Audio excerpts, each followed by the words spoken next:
Hello বন্ধুরা, তো তোমরা সবাই জানো আগের ভিডিওতে আমি দেখিয়েছি আমি কিভাবে দিদির বাড়ি আসলাম। আজকে রথযাত্রার দিনে দিদি আর আমি কিভাবে সারাদিন কাটালাম, কিভাবে পুজো করলাম, সেই ভিডিওটাই তোমাদের সাথে শেয়ার করব। ভিডিওটা তোমরা প্রথম থেকে দেখতে থাকো। প্রথমে দেখো দিদি ও গোপু সোনা জগন্নাথ দেবে কিভাবে স্নান করালো।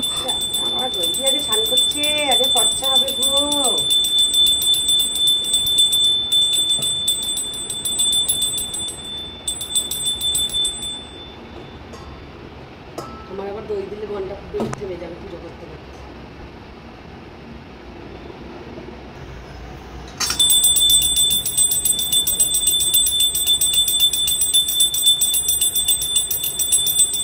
প্রথমে দিদি দই দিয়ে ঘি মধু দিয়ে গোপু জগন্নাথকে দুজনকে মাখিয়ে নিল গায়ে। এরপর দেখো দুধ দিয়ে স্নান করালো, তারপরে প্লেন জল দিয়ে স্নান করালো।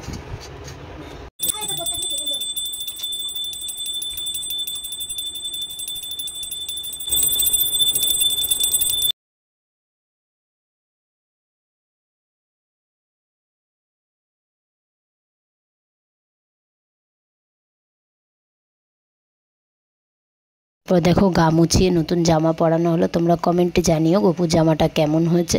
গোপুর জামাটা আমি নিজের হাতে তৈরি করেছি, আর গোপুর মালাটাও আমি নিজের হাতে তৈরি করেছি।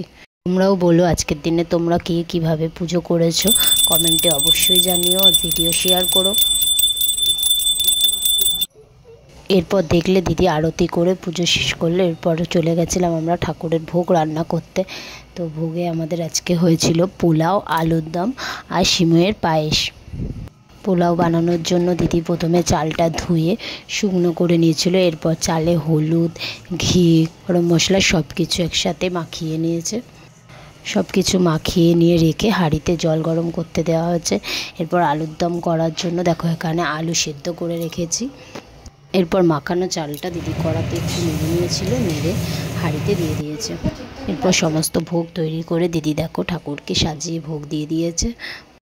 এরপর দেখো আমরাও তিনজনে একসাথে বসে আজকে প্রসাদ খেয়ে নিলাম। তো ভিডিওটা তোমাদের কেমন লাগলো কমেন্টে অবশ্যই জানিও। সবাই ভালো থেকো। আজকের মতো টাটা, দেখা হচ্ছে নেক্সট ভিডিওতে।